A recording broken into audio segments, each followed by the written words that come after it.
Roleplayers, where role players in the sector say the current crisis calls for a significant transformation to reach a level of sustainability. The Energy Indaba held in Cape Town earlier this month welcomed a framework provided by the government that aims to cut red tape and reduce regulatory requirements for renewable projects. Melusi Maposa from the Tsebo Solutions Group speaks to us about these developments. Thank you so much for your time, Melusi. I think let's start by asking whether the industry itself has welcomed and positively so the new frameworks that have been announced by the state. Good morning, Tumisang, and good morning to your viewers.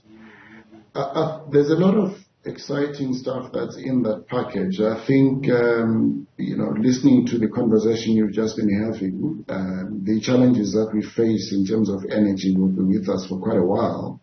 But in the meantime, there is opportunities for those of us in business to take advantage of especially the improvements in the tax benefit on renewables, which allows accelerated deduction on capital spent on putting up renewable plants.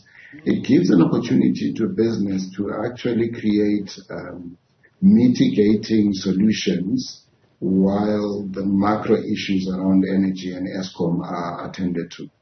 The timing is seemingly as important as the end goal when you speak of an infrastructure build and a framework that is going to guide that process. What are the expected timelines in terms of South Africa moving to this alternative, particularly because the energy crisis in the country is already and has already cost the South African economy a great deal? Tumisang, there's two directions. There is what the country needs to do at a macro level, which is really issues around policy that will be dealt with by ESCOM itself and by independent power producers. That's the one angle of what needs to happen. And that's the more strategic, longer-term view. In the short term, the opportunity is for business to actually actively start deploying renewable solutions to mitigate the adverse impact of load shedding, but also to derive the financial benefit that comes with being able to operate your business in a manner that is predictable, but I also think in a manner that is now cost efficient, because the pricing of renewables has come down significantly, especially when you're talking of localized renewables. So this would be the solar that you put on a roof if you are a mall or if you're an office complex, together with the inverters and with the batteries that drive that. There is a compelling pricing proposition just due to technological improvements, but also with the tax incentive that come with it.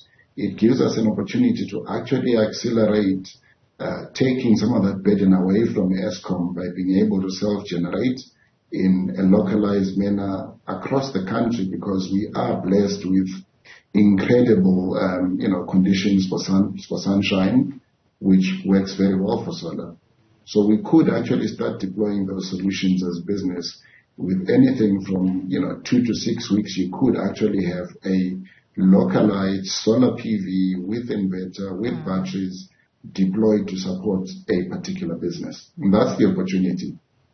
Great opportunities indeed, but speaking of that pricing proposition, it also comes in as a talking point in the South African dispensation that there would be those who seemingly are dubious and overpricing their product given the current demand. What is industry saying about that element? There's always going to be rent seekers and opportunism, but there is also credible people in the market, and I think there is enough bodies in South Africa that verify, vet, and list accredited suppliers of equipment, accredited professional bodies for designing those systems, and people that are competent in terms of operating and maintaining that infrastructure. So it behoves us as individuals and as businesses to be prudent in choosing who we engage with in order to get the benefits that are available for us in leveraging renewables. Thank you so much for your time. Melusi Maposa is with the Tsebo group. They're talking to us about renewable energy being a necessity in South Africa given the current energy crisis.